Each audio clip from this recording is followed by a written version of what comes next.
and welcome to Rainbow Loves Yoga's daily stretches. So today we are going to be doing downward dog. Now I want to show you and take a bit of time to explain how you get into downward dog, alignment, what you should be doing with your hands and your feet, so that you get the maximum benefit out of the stretch, because I see there's a lot of people that come to yoga class and they do downward dog and they're not necessarily getting the benefit because of their alignment or the way they're positioning themselves. So really important are your hands. So we're going to start from our box position. So we're going to have our knees underneath our hips, hands underneath our shoulders. Now you're going to take the hands one step further away from you, but it's really important that you spread into your fingers, okay? The reason why people who do a lot of yoga sometimes get a lot of wrist pain is because they are dumping all of their weight into their wrist, and that's going to be really painful over time. So you really need to spread into the fingers, and you want your middle finger to be pointing forwards on the mat, and you want to be spreading into all of the fingers. Now, other thing, you need to grip into the mat. So teachers often call this like a yogi grip, and it means there should be a tiny little bit of space between the mat and your hand in this ball part of your palm. So you should be able to squeeze into the fingertips as if you were grabbing two oranges or melons even. So middle finger pointing forwards, you should be able to grip into the mat, and you should be able to push the weight down through the base of the thumb. And then just notice the difference if you use the outer edge of the hand as to how that feels on your wrists. There's a massive difference there. So once you've set up your hands well, then you're ready to move into the next position. So just make sure that you've got that right alignment on the hands.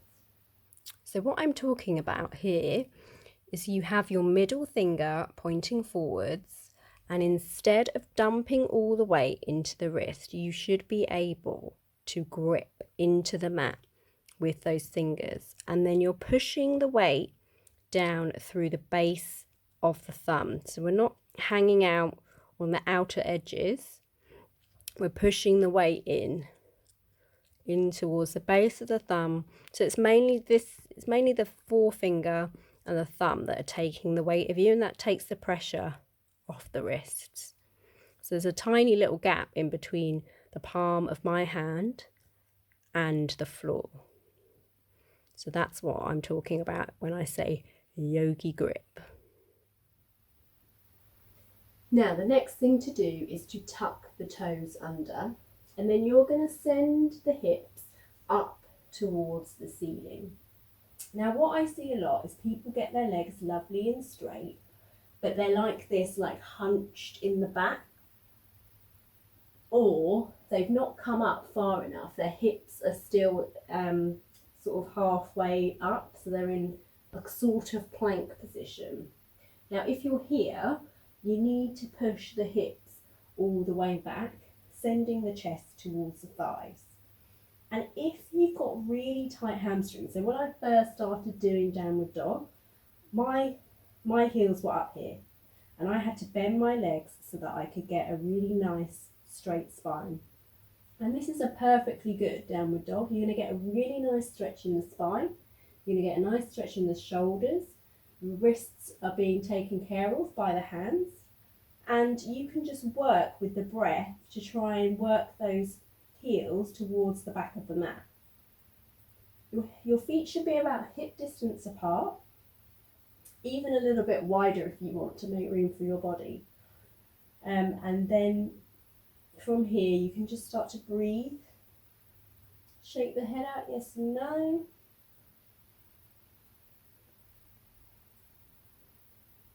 Maybe pedal the feet out, so straightening one leg, bending the other, just to really get into the hamstrings. All the while using your breath in this position.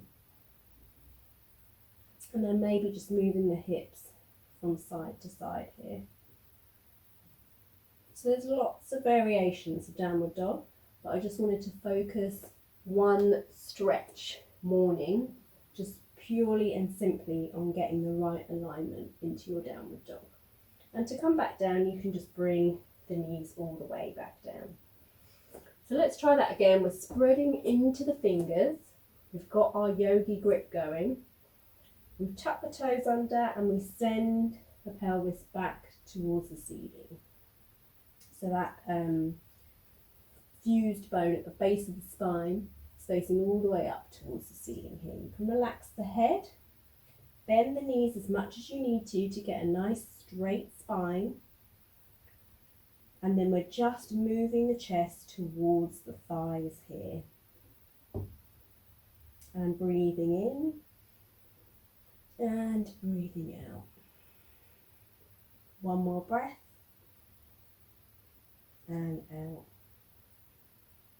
And just gently bring the knees all the way back down. And that's it. That's us coming up into our downward dog.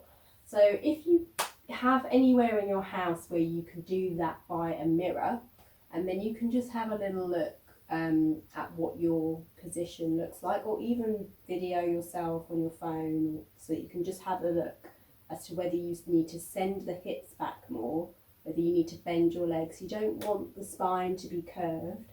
You want it to be nice and straight, and you can bend those legs as much as you need to, and just work towards maybe one day being able to get the heels down to the floor.